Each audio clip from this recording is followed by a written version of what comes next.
Okay, I'm back. Sorry, I have no voice. I have a really bad cold.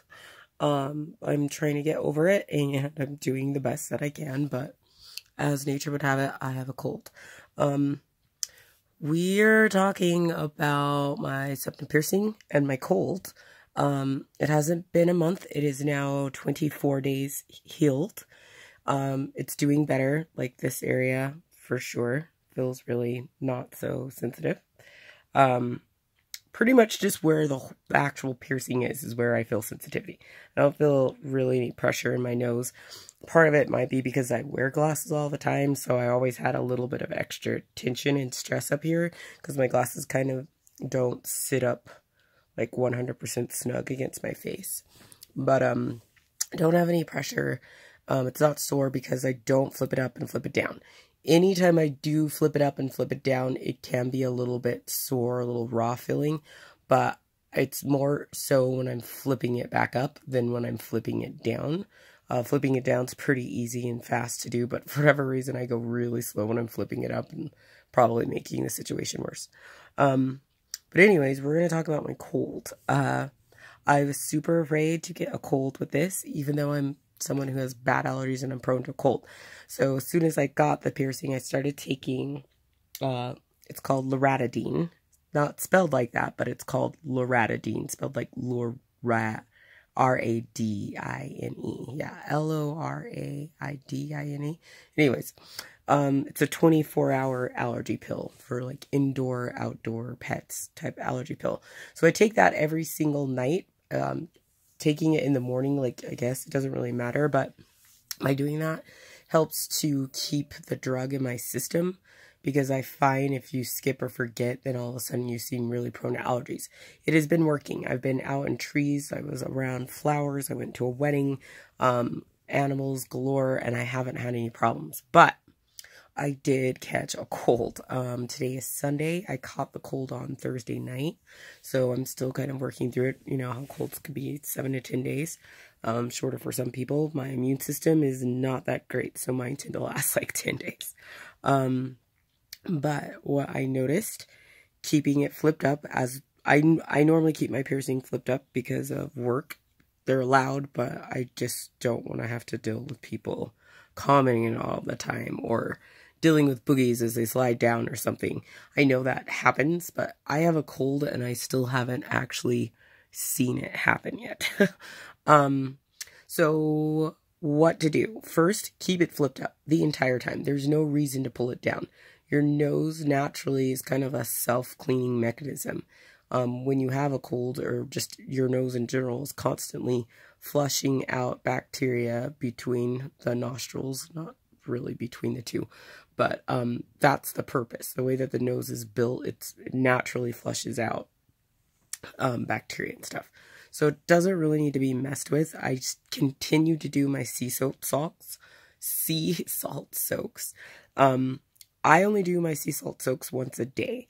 I don't have time to do it in the morning before work because I don't make time, just because obviously I could just get up earlier. But in the morning, I spray my nose with my H2 Ocean spray.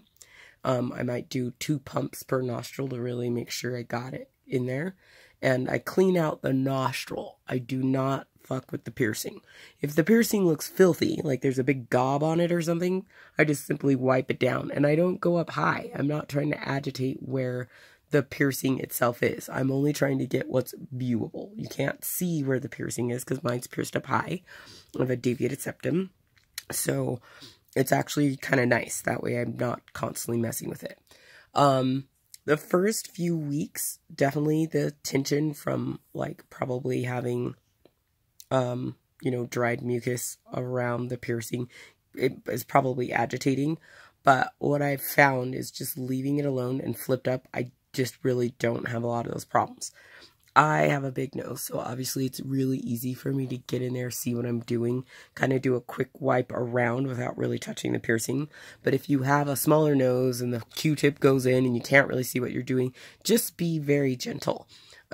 Because I don't really I'm not trying to touch the hole where the piercing is. I try to just go around it and clean out the stuff around it because that's where it can feel a little bit tight. but most of the time it doesn't feel tight. So it's good. So my cold, back to that, what happened is it started out with congestion. It was really congested. And I looked at my nose immediately and was like, I don't really see anything, but I can't breathe.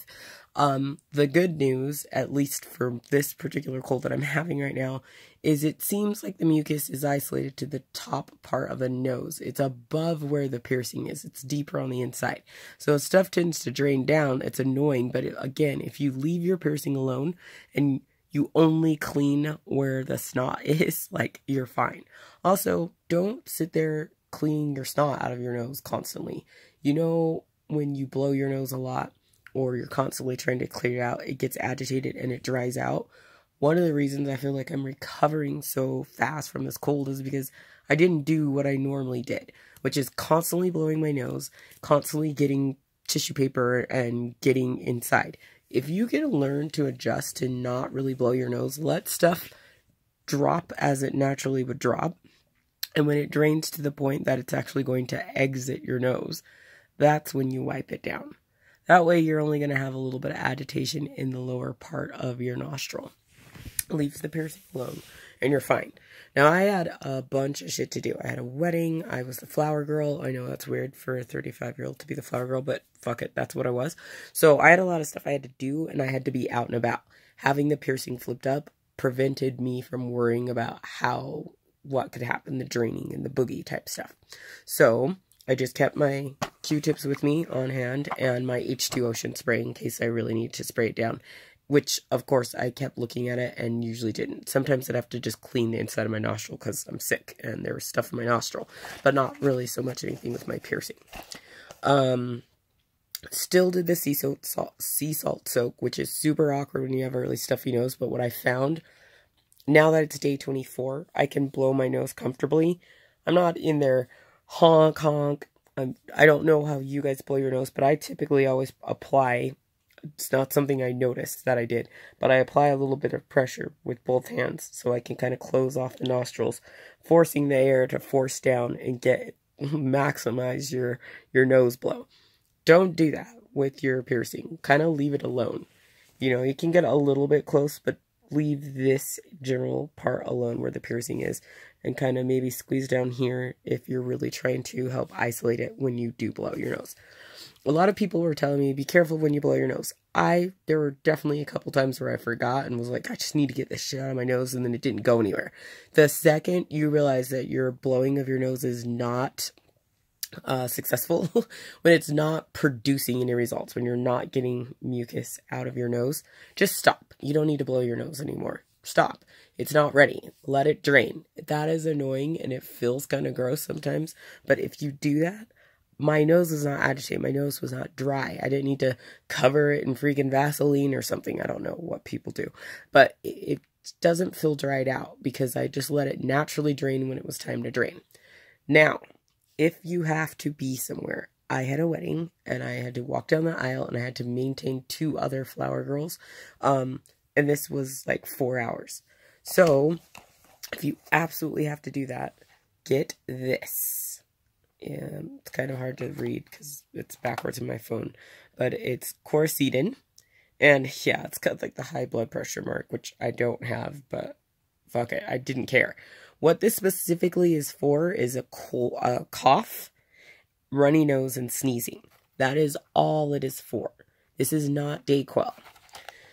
So what I did when I first started with my cold, it was the night time, and I knew that I didn't have to be up Friday morning for work because I had the day off. So I took Dayquil. I took Dayquil during the day, Thursday, and then at night I took my regular nighttime NyQuil. You want your nose to drain. You want anytime you have a sickness, you want it out of the body, not in. And so draining your nose is good. But most people, if you've had a cold, I think everybody's had the rhinovirus, after about 3 days of your nose draining, it starts to get really agitated. So medicine that drains the nose is not great for you. So you really should only rely on that medicine for the first 3 to 4 days and then cut it off. I do take a lot of sinus medicine, and so sometimes definitely take it for longer than I need, but Really about 3 to 4 days is what all you should do. If you're miserable, go talk to your doctor. But this stuff, what it does is it prevents your nose from running and from you sneezing, which is perfect. You need both.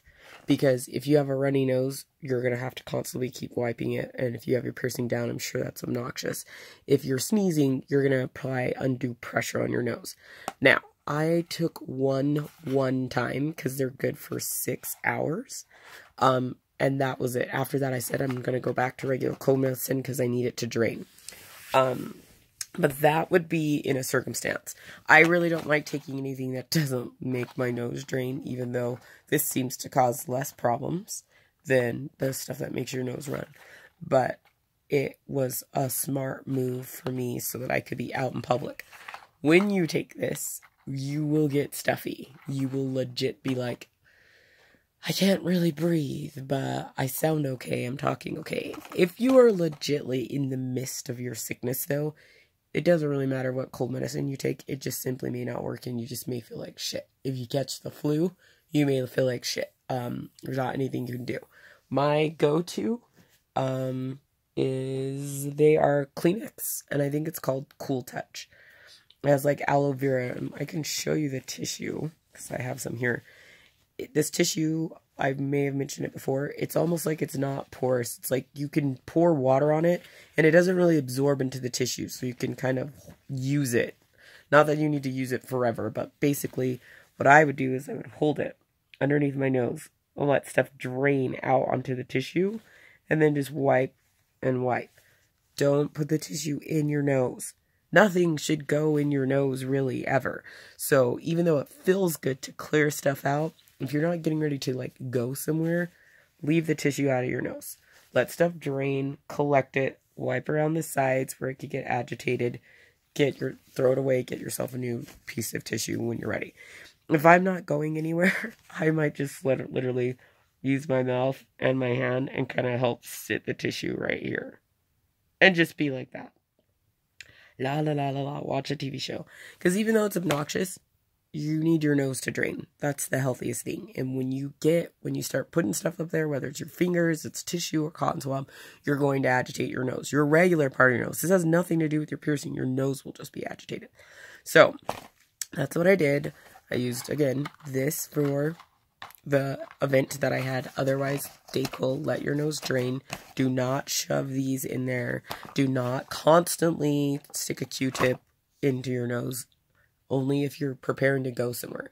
And then again, keep your spray. And if you don't have H2 Ocean spray, I actually made myself a bottle because the other day I was like, crap, I don't always have space to carry around the big H2O Ocean bottle because I got the big bottle.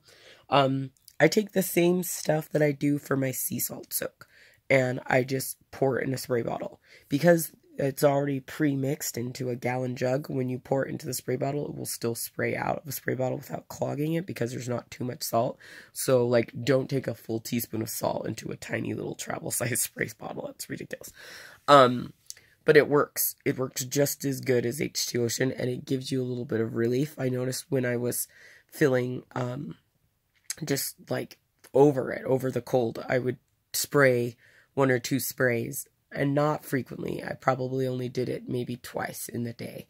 But I did that in conjunction with my sea salt, and it really seemed to help. When you are doing the sea salt soak, why the fuck can I say that? Just try, and I don't know if any of this is true or not, because cross-contamination, there's a hole in your nose, whatever. Try to keep your nose completely submerged for the whole amount of time you're going to do it. I normally try to soak my nose between 7 and 10 minutes, sometimes a little bit longer because I'm not paying attention, which really doesn't need to be longer than 10 minutes. But when I was sick, I couldn't hold it for that long. I couldn't really just like keep my nose deep down in there without getting agitated. So I would soak it for about 5 minutes and then just completely take it out. Constantly taking it in and out, you're going to see a lot of the fluid come out of your nose and into your drainage cup, and it can be gross, or I don't really want that refloating back into my nose. So just maybe do it for 5 minutes. I only did it once a day still because I was too busy, but if I was feeling better, I would definitely amp up my sea salt soak to twice a day. I'm sure other people do it however many times, but I really feel like you got to think about this. If you were living in some remote village somewhere in the world, would you be subjecting your nose to all sorts of shit? No. They don't have the stuff to keep things clean. They're just living their life. So I think your nose naturally does a lot of healing on its own, and it keeps its moisture on its own. The other thing about dryness, if you are somewhere where, like, say you use a space heater, you really need to have, like, you want the air around you to be moisturized and clean. So I recommend using, like, an air purifier, slash humidifier. You kind of want something to help keep the air, a little bit of moisture in the air, but also keep it clean so you're free from, like, dust and particles. So if you get sick a lot like me, it's definitely a recommendation, because I use a space heater a lot of times, and that just agitates things. When my nose was really sick, I just had left my door open, so that I was getting more ventilation from throughout the house rather than just being locked in my room. Yeah, so that's how I managed it. Still going pretty strong. It's not perfectly clean in there. There's definitely snot, but there's not a lot. And most of the time people can't really see it. So I'm going to flip it back up. Not tonight, though. I'll do it tomorrow to eliminate the number of days. Try not to flip it up and down the same day, because I feel like that definitely agitates it more than if I wait a day and give it some time. So I'm going to soak it, and then my ass is going to bed because I'm sick.